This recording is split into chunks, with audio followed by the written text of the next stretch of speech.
Peacetime in Ukraine, apparently. But these families aren't heading home, they're leaving. And this is why. It's telling how no one flinches.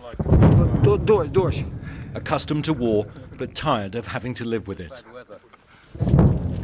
The ceasefire may have largely held, but not here, near the frontline town of Debaltseve. This area is testament to the ferocity of a war about identity and sovereignty. A battle that pits a Western-leaning government against a rebel army that turns to its Russian neighbour.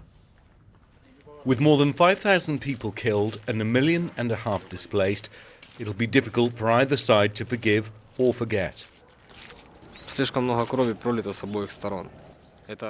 Too much blood's been shed on both sides. 2 or 3 generations need to pass to even start to forget about this.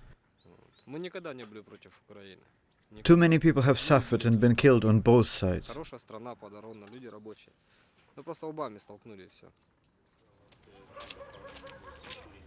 This was a frontline town in World War II. Imagine seeing this twice in one life.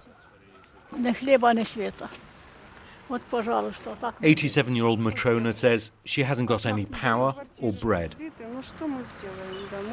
Her daughter just thanks God they're still alive. Rebel leaders say they'll stick to the ceasefire in most places, but not here, an area they insist isn't covered by the peace deal. So this is day one of the ceasefire in the Ukrainian war. And while it appears to be largely holding in many frontline positions, that doesn't seem to be the case here. We're not far from Debaltseve, which is a key frontline area that's been heavily fought over by both sides. And for the entire time we've been here, we've been hearing the sound of fighting. It appears to be the sound of mortars, perhaps shells. It's difficult to know which side is firing, but it does show quite how fragile this ceasefire really is. If progress can be made elsewhere, then perhaps Ukraine can move forward. For now, it's peace of sorts, but with deadly imperfections. Ian Pannell, BBC News, Ugliagorsk.